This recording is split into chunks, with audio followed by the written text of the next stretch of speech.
Good evening, you're watching Just the News. I'm Amita Balachandra. A large portion of the bulletin today will be on the state election results. The official results from the Election Commission are still yet to come in. We'll also focus on day 15 of Russia's invasion of Ukraine, among other stories. So let's get straight to it. The counting of votes in 5 states, Uttar Pradesh, Goa, Uttarakhand, Manipur and Punjab took place today. Both the BJP and UP have registered big wins. Now, the BJP has made history in Uttar Pradesh because it's the first time since 1985 that a government has been repeated in UP in an election. Yogi Adityanath will be the only CM of UP to retain power after serving full 5 years in office. This numbers are still trickling in as far as the results of how many seats have been won is concerned. So we're going to give you an update on that as and when it comes in. In the meantime, in Punjab, AAP is set to form the first non-Congress, non-Akali Dal government in Punjab's history. Congress and Shiromani Akali Dal have been in Punjab in turn since 1966. Now, former Chief Minister Captain Amrinder Singh, current Chief Minister Charanjit Singh Channi, Balbir Singh Rajewal and Navjot Singh Sidhu have all lost from their respective constituencies. Captain Amrinder Singh had joined hands with the BJP for the elections.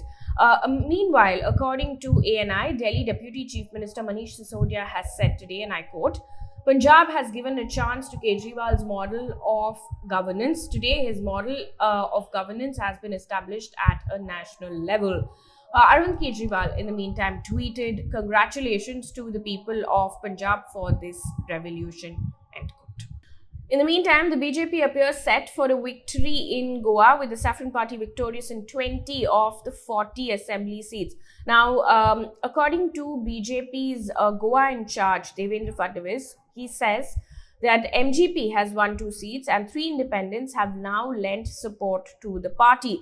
Now, Goa witnessed a multi-cornered contest with parties including the BJP, Congress, Trinamool Congress and AAP in the fray. In 2017, the Congress had emerged as the single largest party in the state, winning 17 seats, but the BJP, which won 13 seats, managed to form the government with the support of the Goa Forward Party and the MGP, which had won 3 seats each, and including 2 independents.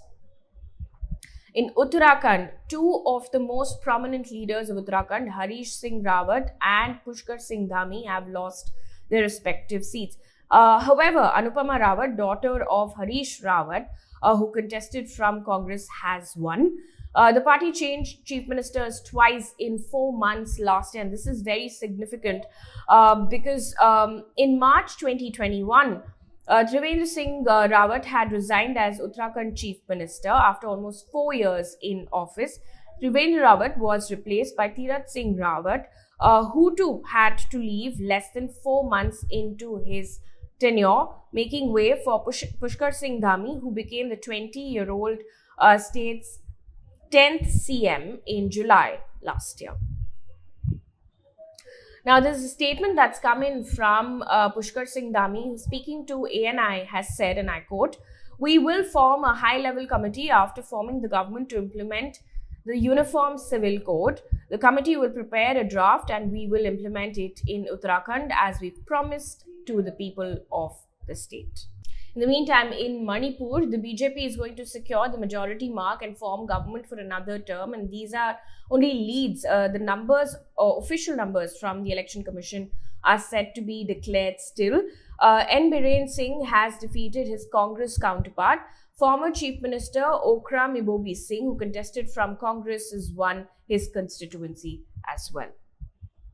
Also in the news, given the current status of COVID, the Election Commission has decided to withdraw the blanket ban on victory processions. Now, this relaxation will be subject to existing instructions of SDMA and preventive measures imposed by concerned district authorities. We now move on from this story to our other big story, which is Russia-Ukraine crisis. It's day 15 of Russia's invasion in Ukraine. And the latest reports say that according to Ukraine officials, 3 people, including a child, were killed in a Russian airstrike on a maternity and children's hospital in Mariupol. Now, 17 people, including staff and patients, have been injured.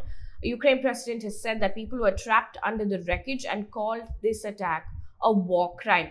In the meantime, the deputy mayor of the city has said, and I quote, "We don't understand how it's possible in modern life to bomb a children's hospital. People cannot believe that it's true," end quote. Now, even as this has happened, shelling continues in Mariupol following this attack as well. Mariupol is said to be experiencing the worst humanitarian conditions in Ukraine, according to Ukrainian officials, and that Russian troops are in Mariupol and the shelling continues. Residents, in fact, have been trapped for days in freezing temperatures without electricity or water, according to the BBC.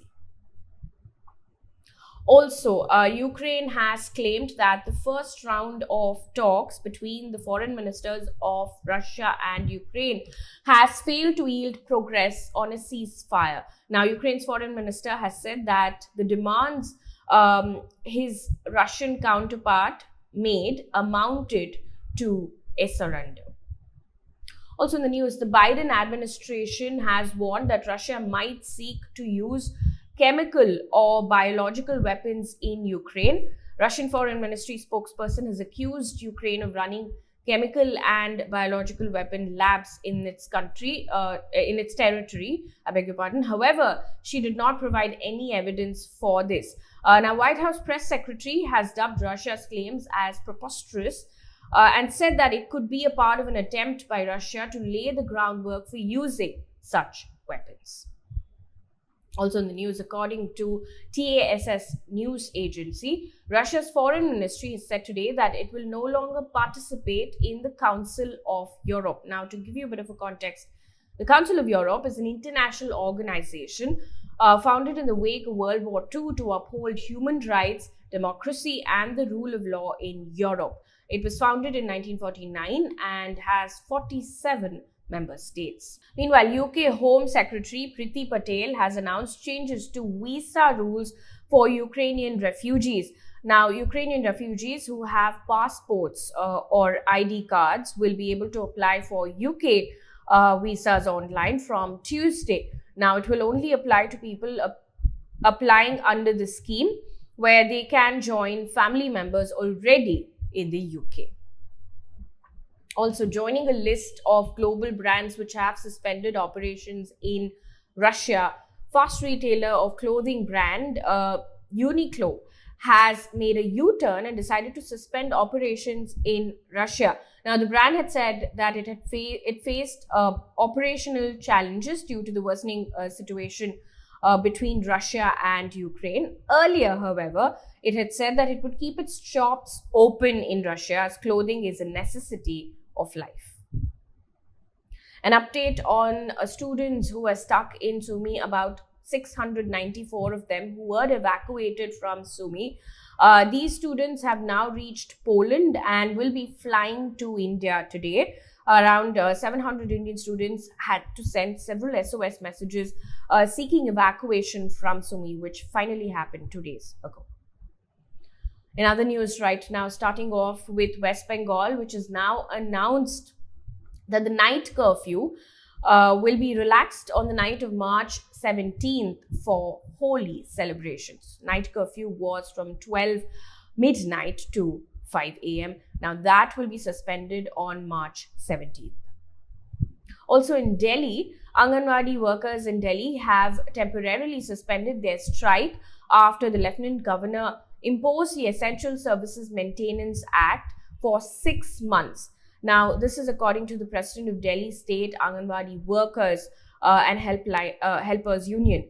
Now, they've been protesting for 39 days outside the Chief Minister's residence. They've been demanding an increase in honorarium, which is payment and status as government employees, among other demands. On to sports news right now. The UK government has imposed sanctions on Chelsea Football Club's owner, Roman Abramovich. Now, the Russian billionaire is one of the 7 Russian oligarchs whose assets have been frozen. The sanctions also include travel bans. And one piece of good news before we wrap things up here on this bulletin, this comes from a village called Kasta in Jharkhand, where several people have come forward and they've actually used crowdfunding to build a bridge. Now, these people have built a bamboo bridge, and this 25-kilometer bridge cost 1 lakh rupees, but will ensure that schools and colleges will be accessible for children. That brings us to the end of this bulletin. Thank you so much for watching. Good night.